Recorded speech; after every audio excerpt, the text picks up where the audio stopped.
In this tutorial, we are going to use PyGame and allow the player to actually control what's on the screen. So we're going to use the keyboard to steer a block around the screen.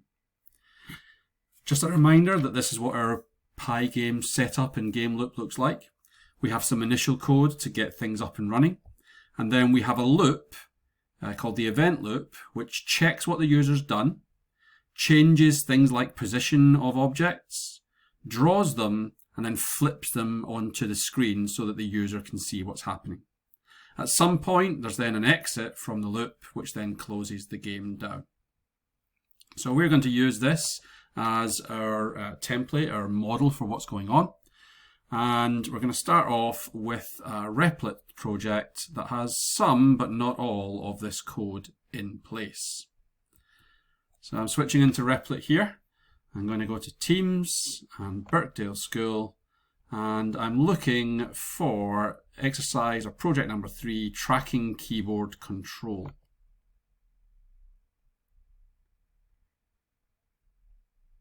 When this loads up, it should probably load up with the README file, and we can see the instructions here at the side.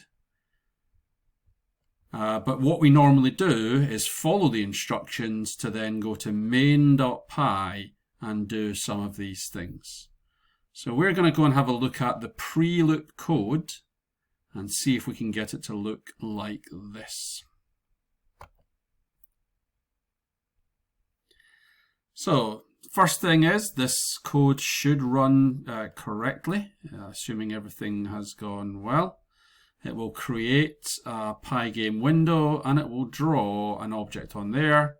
And if I click into that window and press some keys, it will then redraw the block at a new position. So it is all working code, just not very useful code at the moment. The first thing I'm going to do here is tidy up and make the code a little bit easier to use. So one of the things you can see here at line 11 is I'm using set mode, and it makes a screen that's a little bit too big. But rather than change these numbers here and mess about with them, I'm going to add some constants to my program. I'm going to come here to after line 7, which says add screen dimensions, etc. And I'm going to put max height equals, and I'm just going to go for 300. And I'm going to say max width equals 400. So a 3x4 screen there. And instead of using these numbers at line 13, I'm then going to replace them with these constants. So it's width and then height. So I'm going to say that that is max width, and then a comma, and then max height. And I'll be able to use these values anywhere else I need to know about the size of the screen, instead of having to always remember which numbers I've used. So this is a very useful thing to do.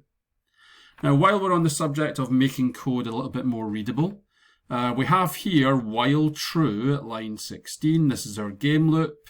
And if we quit, we then say break here. And that's a little bit clumsy as a way of doing things. It's not obvious what's going on, maybe.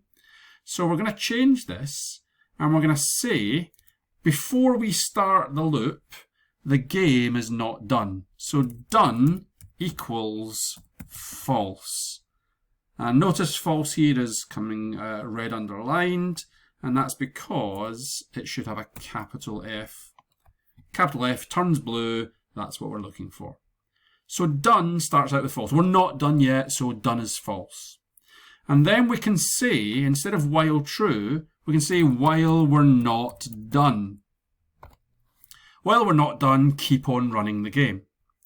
And instead of breaking at this point, what we're going to say is if you press quit, then done becomes equal to true. And again, notice capital T so that that goes blue. So that's just a nicer way of setting up the game loop to make a bit more sense than we had before. It doesn't change the way it runs, but it does make it a bit more readable as a set of code. Okay, so we've got everything running so far. What we now need to do is to take control of this key down part of the code. So I'm going to go back to my README file here and look at the markdown. And what I'm looking to add, if event type is PyGame.KeyDown, then I'm checking which keys have been pressed, and I'm changing the X and Y coordinates as a result. Okay, so back to my main.py.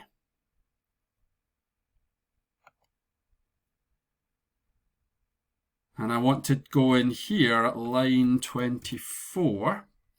Now remember that indentation in Python is really important. So if I have a colon here, I have to indent from where the if is.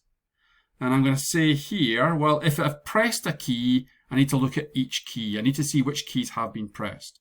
I'm going to say if event.key, and I'm going to compare that to the, let's say, the right arrow key. So if it's double equal to PyGame dot, and then it's K underscore right. So notice that this is all in capital letters and it's got an underscore in there. So K underscore right, all in capitals. If you press the right key, you want to go right. Right is getting you further across the screen. So we're going to say there that X equals X plus 10. Now what if I didn't press that key? Well, I can now use an elif. Elif is, that question didn't work out, but here's another question. Elif event.key double equals to compare it, and then pygame dot K underscore left. So if it was a left key instead, then X equals X minus 10. I'm going to the left and taking away from the X coordinates. So that's going to go down. I can then have another elif. Elif event.key double equals pygame.k underscore up. If I'm going up the screen, then we would expect, and I'm just going to delete that back to there, so it's going to be a Y coordinate thing now.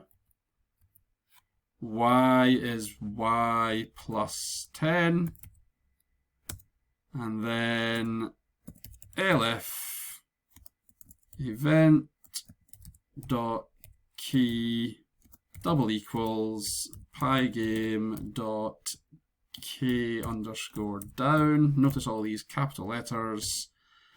Then Y equals Y minus 10. So I've got some movement programmed in here. Try clicking run. Make sure I click into this window. Notice it's 400 by 300, a nice small size now. And I'm pressing the arrow keys. And as I'm pressing the right arrow, it's moving across. And as I'm pressing the left arrow, we can't see what's happening. And that's because we're not refreshing the screen. We're just adding to what's already there. So a very important bit that's missing from this code is that before we draw the screen, we want to come here to the same level of indentation and say screen.fill, and that should be all in black in capitals for one of our defined colors. Now I click in the window, I press, I'm moving across the screen with the right button, I'm moving back with the left button. I'm going to press down. Oh, I've gone up. If I press up, I've gone down. So my coordinates actually start from the top of the screen. So if I want to go down, I add to Y, and if I want to go up, I take away from Y. So I just need to fix these two here. That should have been Y minus 10, and that should be Y plus 10. So now if I press the down key, and I've clicked into this window, down key is moving me down, right key is moving me right, up key moving me up, left key moving me left.